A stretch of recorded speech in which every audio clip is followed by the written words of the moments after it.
안철수 후보의 부인 김미경 씨가 안철수 의원실 보좌관에게 사적인 심부름을 시켜왔다라는 이 의혹. 김미경 여사가 사과를 하긴 했습니다만 사과문은 딱 4문장이었다. 진정성 없는 갑질 사과가 아닌가라고 질문 주셨어요. 답 주시죠.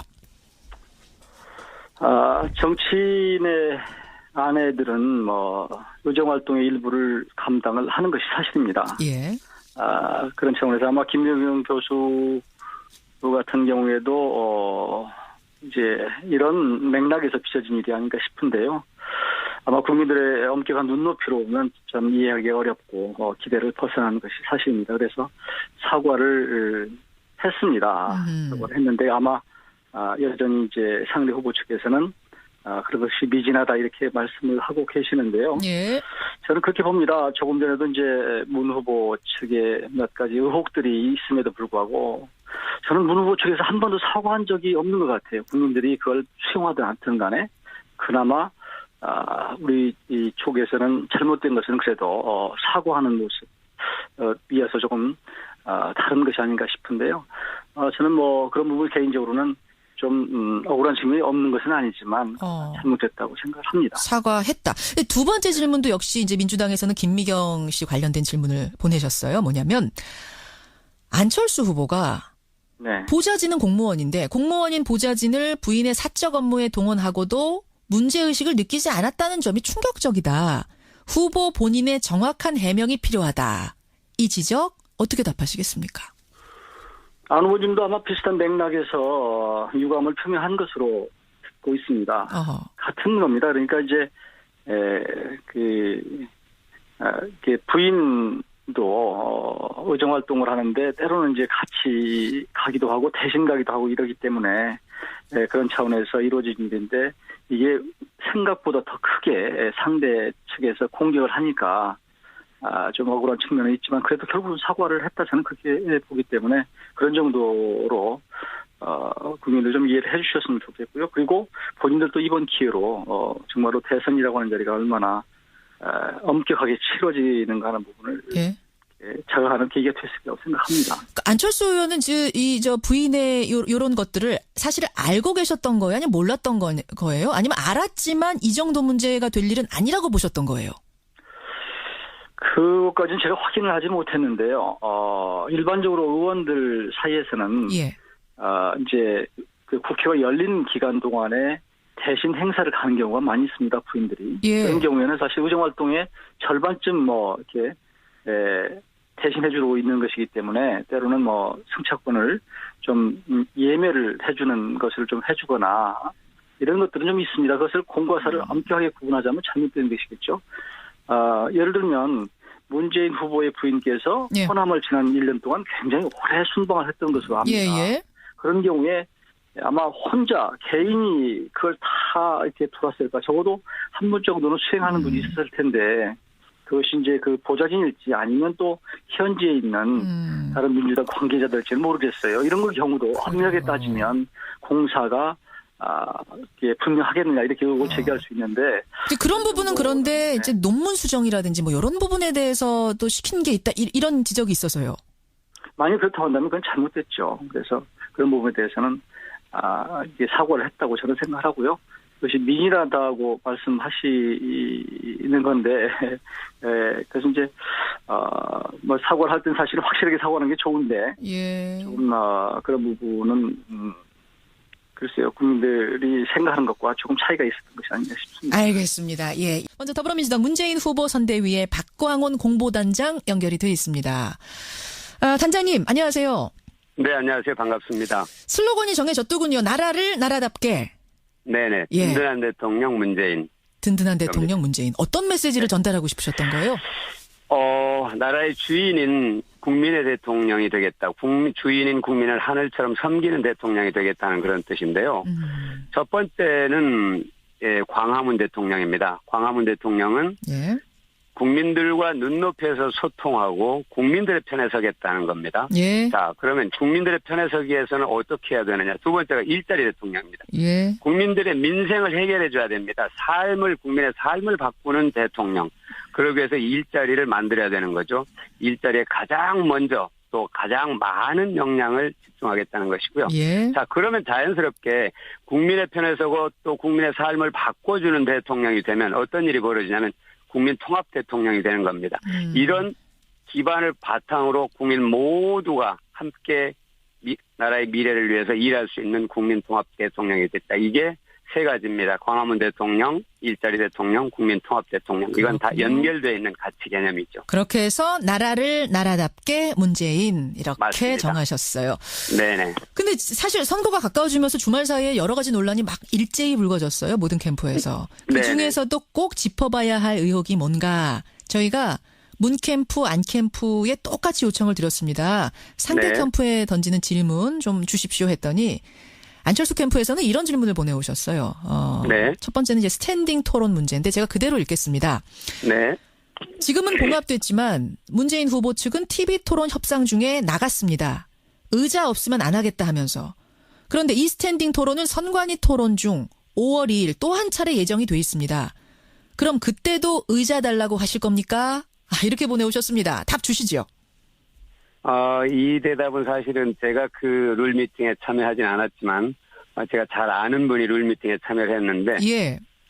룰미팅은 여러 가지 얘기를 주고받는 과정이죠. 최종 확정된 것을 발표하는 것이 사실 예입니다. 그런데 그 룰미팅에 가기 전에 그 실무자가 예를 들어서 예. 우리 선대본부, 선대위원회에 무슨 지침을 받고 갔다든지 후보의 지침을 받고 간 게 아니고 그 자리에서 대화를 하다 보니까 예. 서서 하자 그래서 서서 하는 거 얼마든지 좋은데 예를 들어보자. 120분 토론, 2시간 토론을 한다면 예.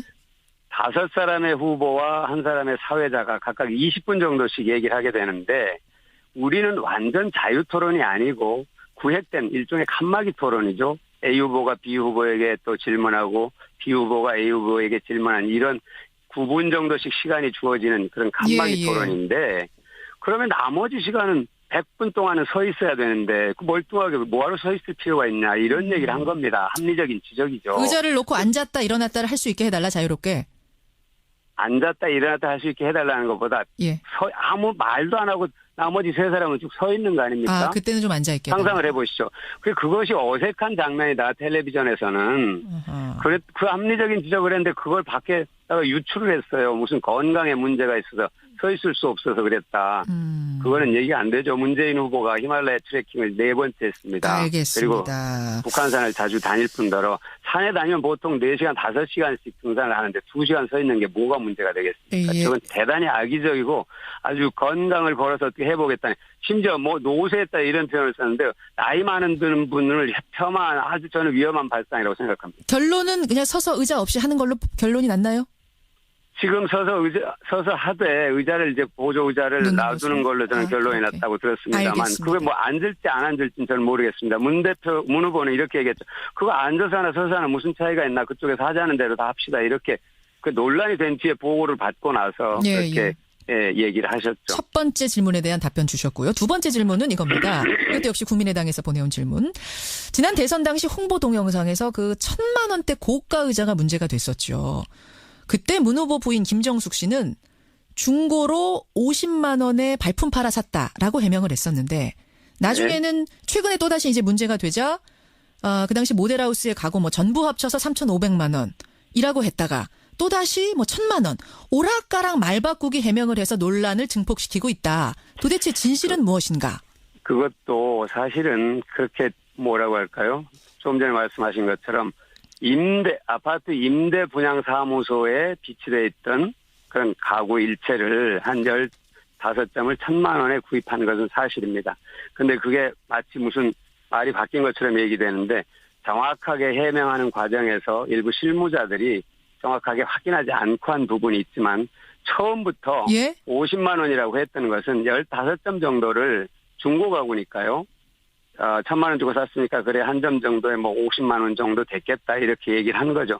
근데 그게 무슨 엄청나게 고가 가구라고 그랬는데 그게 사실 메이드인 차이나고 임대분양 사무소에 무슨 그런 고가 가구가 들어가겠습니까? 상식적으로. 이거는 제가 보기에는 그 2012년도에도 어느 방송에서 뭡니까 소파 가지고 1시간 동안 방송을 하더라고요. 제가 참 이거는 전파의 낭비다 하는 생각이 들었었는데 그 그때 그런 어떤 방식이 지금까지 계속되고 있다 이렇게 봅니다. 그러니까 적어도 문재인 후보에게 핵심적으로 문제를 지적할 만한 사안들이 없다 보니까 이런 문제를 자꾸 부풀리기 위해서 되풀이해서 문제 제기를 하는 건데 우리 집에 소파 사게 된다면 예. 제가 알기로는 몇백만 원씩 하는 걸로 아는데요.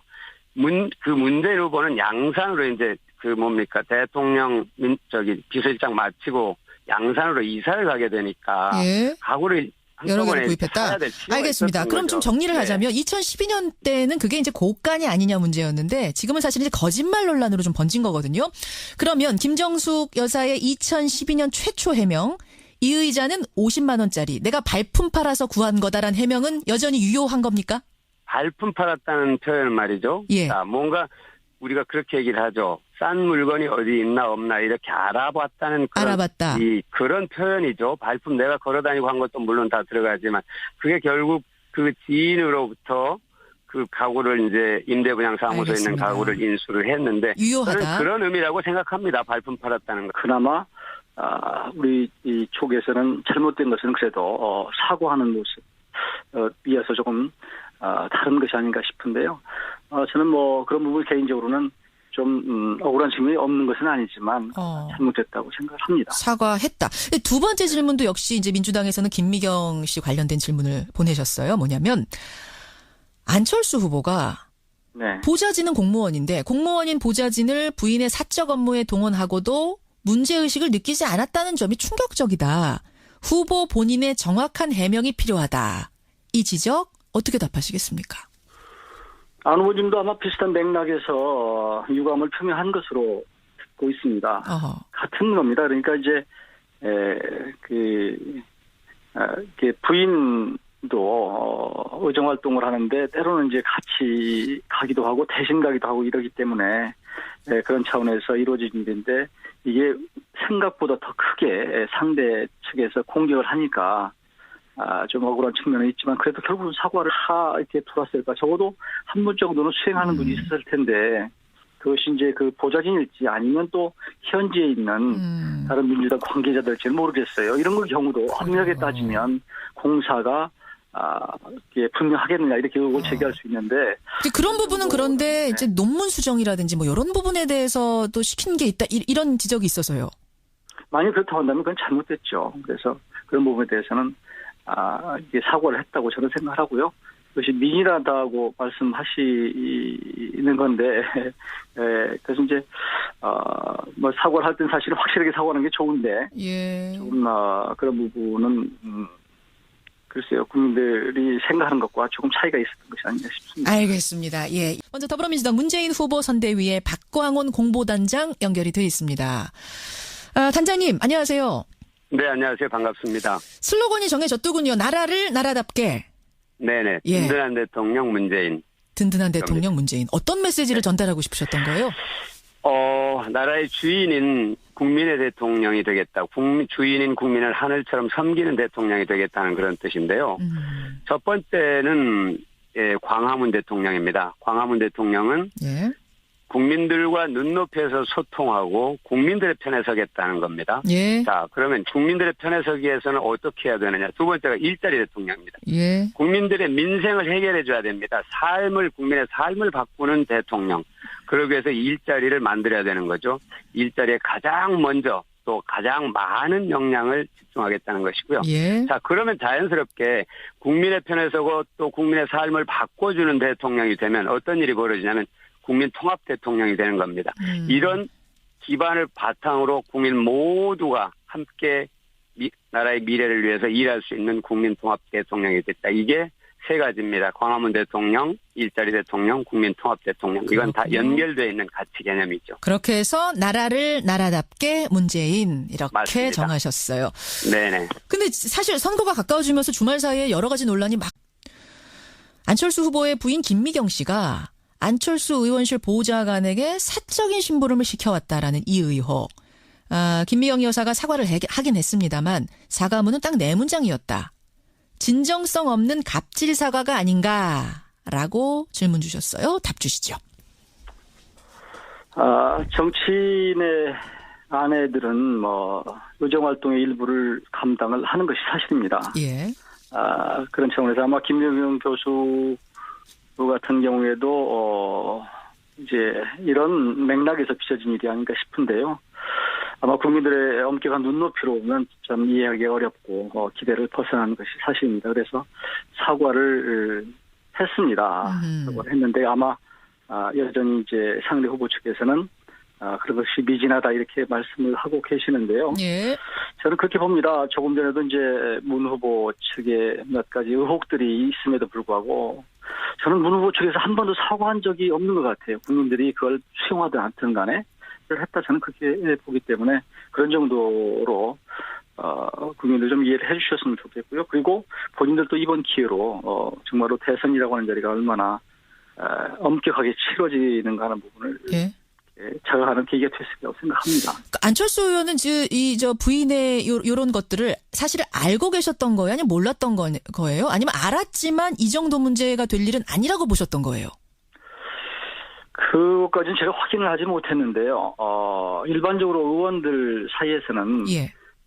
이제 그 국회가 열린 기간 동안에 대신 행사를 가는 경우가 많이 있습니다. 부인들이. 예. 그런 경우에는 사실 의정활동의 절반쯤 뭐 이렇게 대신해주고 있는 것이기 때문에 때로는 뭐 승차권을 좀 예매를 해주는 것을 좀 해주거나 이런 것들은 좀 있습니다. 그것을 공과 사를 엄격하게 구분하자면 잘못된 것이겠죠. 예를 들면 문재인 후보의 부인께서 예. 호남을 지난 1년 동안 굉장히 오래 순방을 했던 것으로 압니다. 예. 그런 경우에 아마 혼자 개인이 그걸 다